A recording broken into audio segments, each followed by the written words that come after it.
ఎదలు బలమే నడిపే తోడుగా. చివరికి వాడు చావబోయే రోజొచ్చినా వాడి పాడె మోసే పని కూడా ఎవ్వరికీ దొరకదు.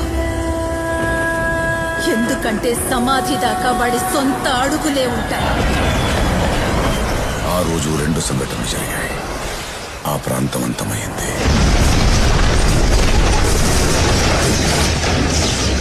వాడు కూడా. అమ్మా, నీకు ప్రపంచంలో ఉన్న బంగారం అంతా తెచ్చిస్తానమ్మా. ధీర ధీర